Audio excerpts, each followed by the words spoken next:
Right. Okay. In our previous lesson, we had actually provided quite a number of methods in our employee class. We had two constructors, the default and the non-default constructors. We had the get name method, the get salary method, the change salary method, the bread method, which allows us to read the name and salary of an employee through the keyboard. I had actually indicated that we are going to look at two different read methods. One which uses the read line method in the buffer data class, and the other one which uses the methods which are defined in the scanner class. Right, so this is the one which uses the read line method in the buffer reader class. So I am now going to provide another read line method which uses the methods which are defined in the scanner class. I'm going to call it sRead, where S is standing for scanner. It doesn't take any arguments. And then here what I need to do is first thing I need to create a scanner object. Maybe I can call it S, then new scanner. Right, then I pass system.in as an argument, system.in. Right, then scanner is not defined in the standard java.lang package, so I need to import it because it's defined in the java.util package. Now that I have a scanner object, what I can do is I can now have my prompt, so I'm just going to copy that prompt. Right, then after specifying my prompt, then I now need to read the name. So I'm simply going to say this dot name is equal to s dot next line. Right, then after that I have the prompt which prompts the user to enter the salary. Then the user types the salary, then it's stored in this salary variable.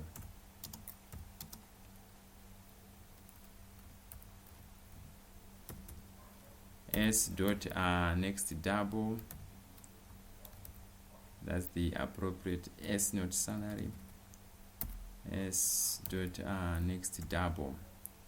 Right, so we are done. This is the sRead method. Right, another important method that we need to add is a toString method, which basically converts an object into its equivalent string representation. Right, let me just maybe try to print an object using the print line method. Maybe I just try to print E1. Let me just try to print that object. Enter name, then I just enter something, enter salary, I enter something. Right, so the last statement where I'm saying print E1, it is giving me this output. This is not what I was expecting to see. Right, so for you to actually print an object using the print line method, you need to provide a toString object which converts an object into a string, which we can now maybe pass as an argument of the print line method and print so that we can actually see the actual details of that particular object. So let me go back to employee class. Then I provide a toString method. So public, this is a public method. It returns a string, right? toString, because we are saying we want to convert an object into a string, so it is supposed to return a string.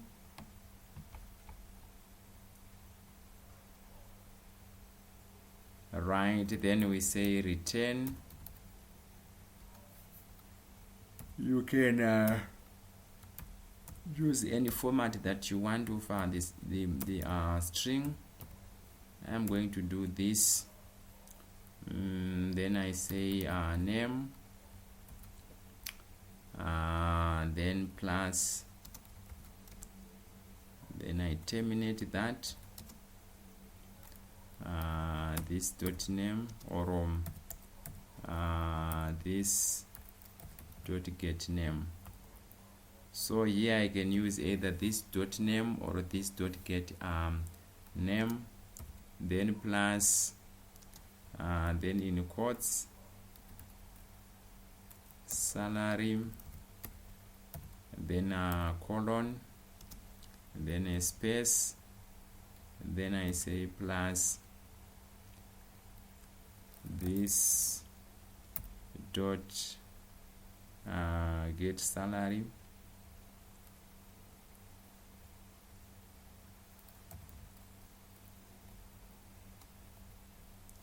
right, and then plus that bracket.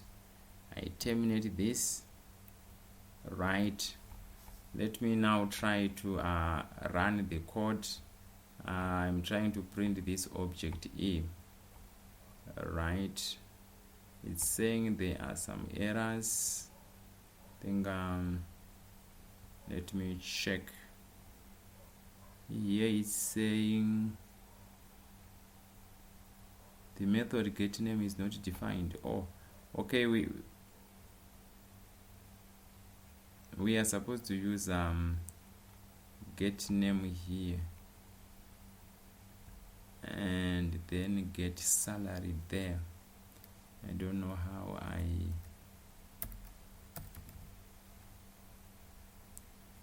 get salary there.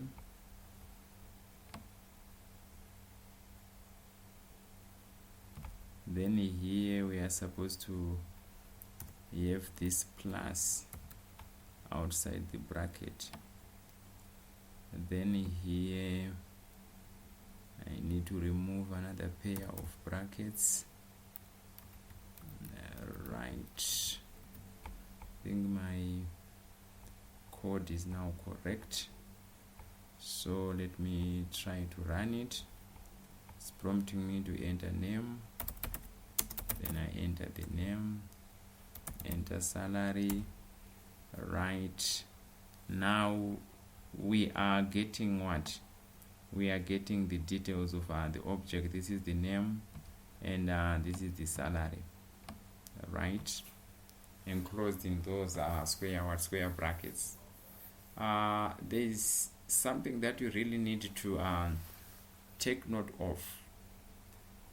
Here we simply defined the toString method. We simply defined it here, but unlike other methods that we have defined, the get salary, the get name, the sread, bread, and so on, all those methods were being invoked or called explicitly, but the toString method is not invoked or called explicitly.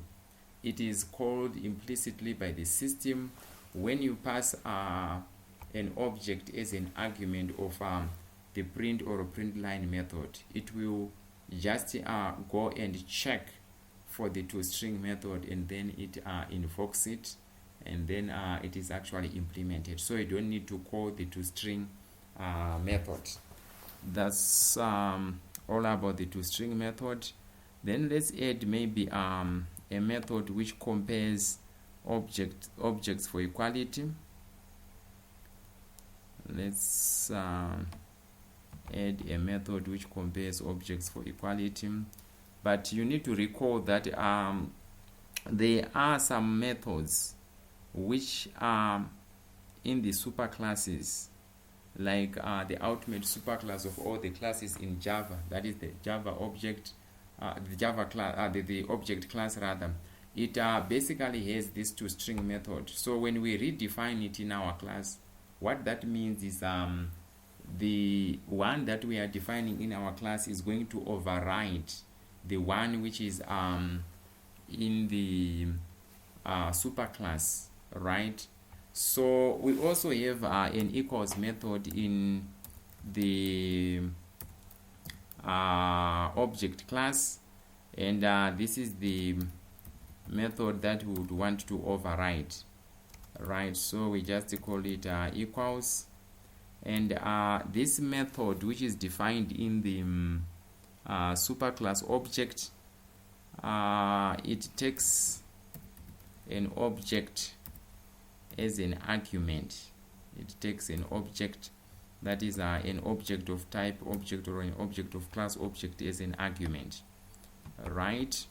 Then what we need to do is we need to create an employee object here, like maybe E.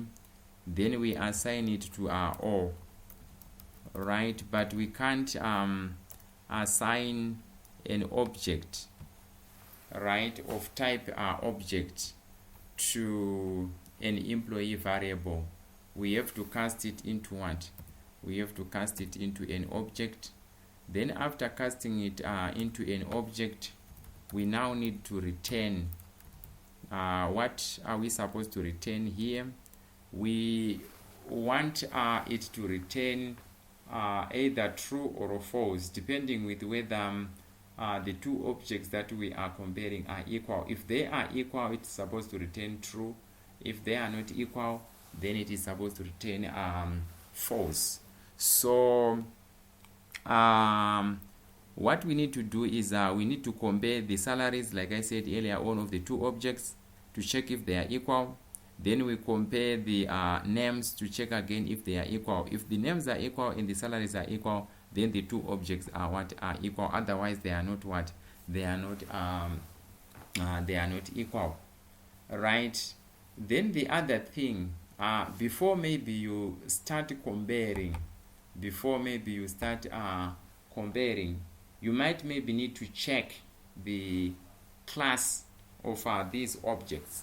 Might need to check the class of these objects. So maybe I can remove this return, and then maybe have an if statement to check whether the two objects that we want to compare are in the same class.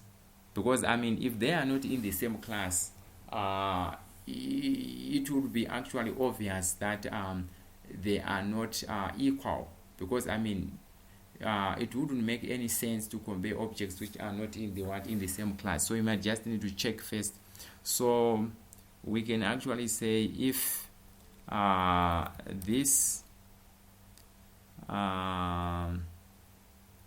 dot get class, right? There's a method which is called get class, which allows us to get the class of an object. So it returns the class of an object. So here we are returning the class of the object which I earlier on referred to as the implicit object, right? So we want to know the class of this object. Since the class that is returned is a string, we need to use the dot equals method, which is defined in the application programming interface. And then we are comparing it to the class of b dot get class, right? If they are equal, that's when you now need to check if their salaries are equal and also if their names are equal, right? So Otherwise, you are supposed to just return what? To return false. You are supposed to return false. Here you now need to return what? Return. Then you do the comparisons. So you can say this dot get name, right? So you take the name of the implicit object, and then you compare it to the name of object B, right?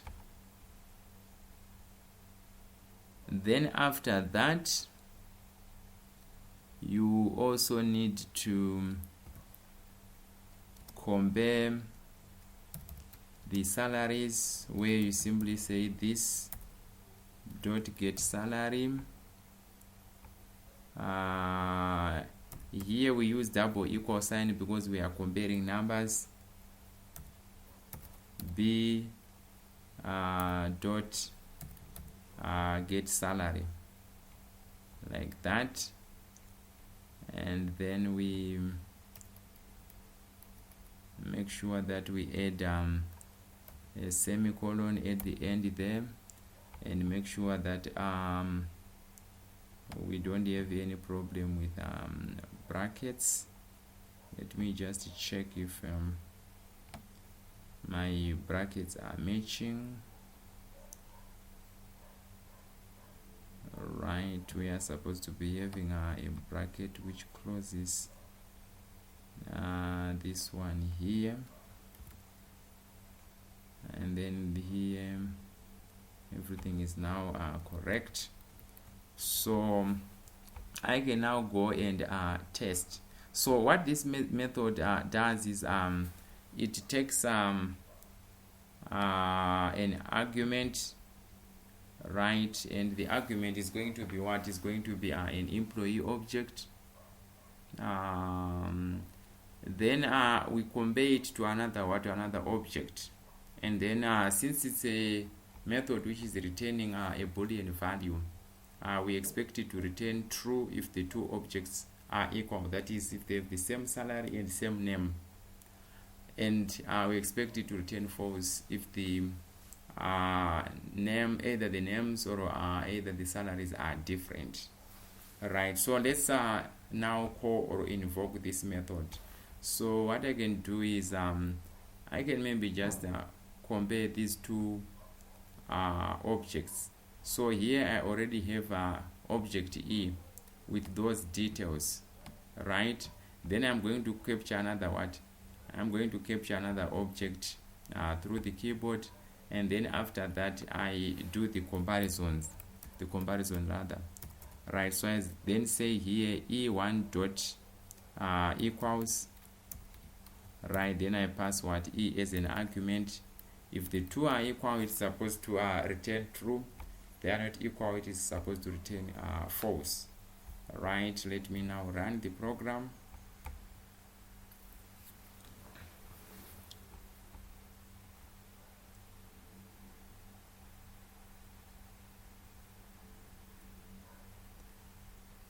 Right, my computer is freezing. Let me just wait a bit.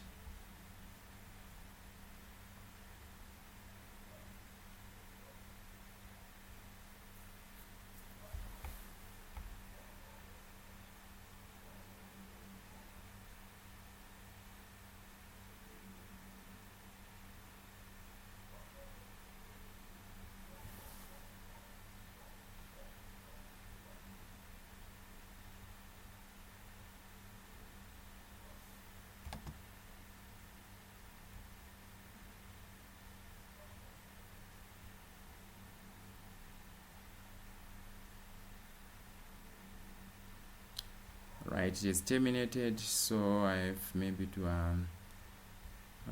restart the program.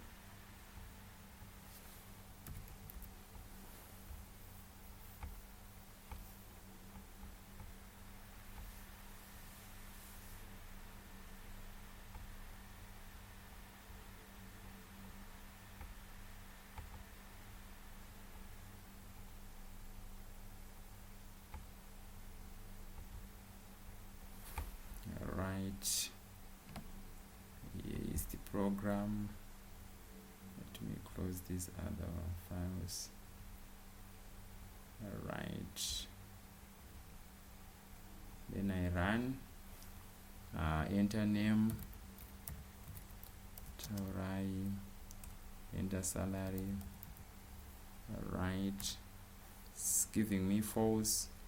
Let me test one more time, perhaps maybe with the same values. So the name is Sanamwe Ngoni, and the salary 34.50.90, 34.50.90. I am also getting false.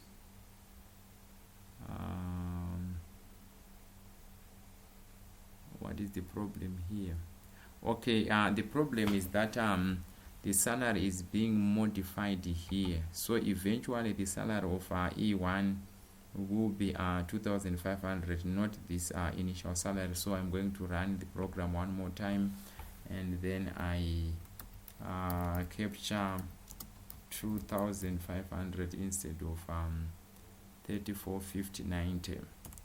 All right, 2,500.00. Right, and I'm now getting what? I'm now getting true. I'm now getting true. Right. So this is basically how you can define your own Java classes. So what I would want you to do is I would want you to design your own class.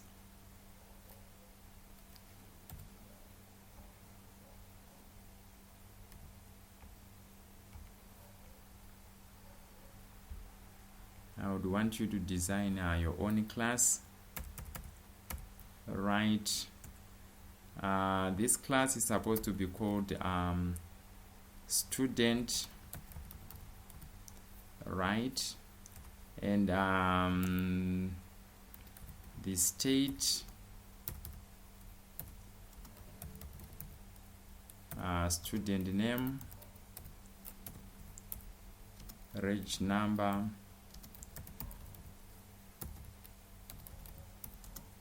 student name, reg number, program,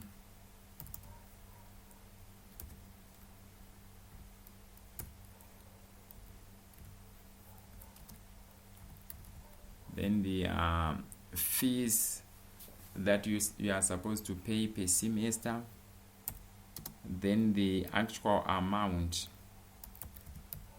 that you have paid, fees paid, the actual amount of fees that you have already paid. Right, then what I would want you to do is I would want you to define the following methods to manipulate student objects. Right, I would want you to add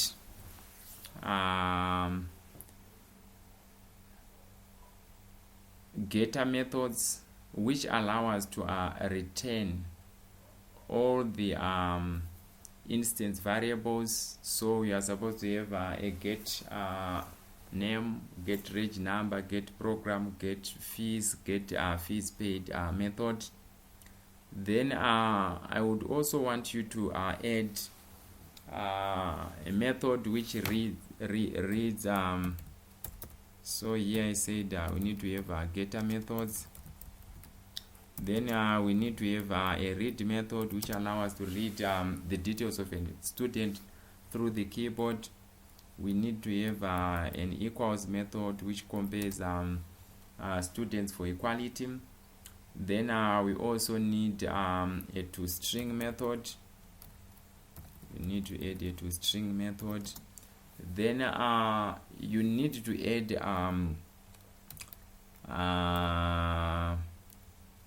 a balance method, which basically calculates the outstanding fees for a particular student. Because here we are given that maybe if you are doing a certain program, like maybe program X, you are supposed to pay maybe $600.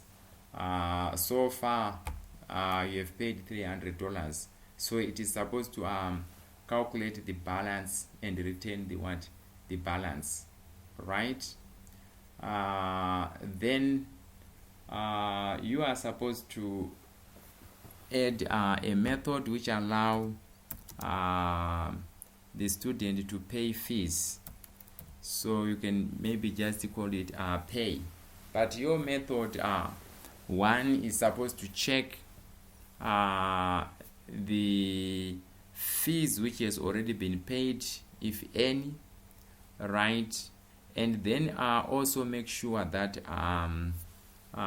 whatever amount is being paid plus what has already been paid doesn't exceed the actual amount of fees that the student is supposed to pay, right? So I also want you to define a method which send the details of a student details to an output file, right? Then I also want you to read the details of a student from a file, right? Here we are saying read through the keyboard, but now I want you to read from a file. So you can actually have maybe a file which is properly formatted, such that maybe we have got 1, 2, 3, 4, 5 columns. The first column it will be containing the first name, the student's name. Second column, the registration number. Third column, program. Fourth column, fees. Last column, the fees that has already been paid. So you can actually read maybe one row at a time, and then you initialize your instance variables with the values that you'll be reading from the file. Then you need to add the constructors, right? You need to add the constructors which initialize all the instance variables. So we need to have a default constructor and a non-default constructor. Then after that, you need to define a main class. You need to define a main class and invoke each of the methods,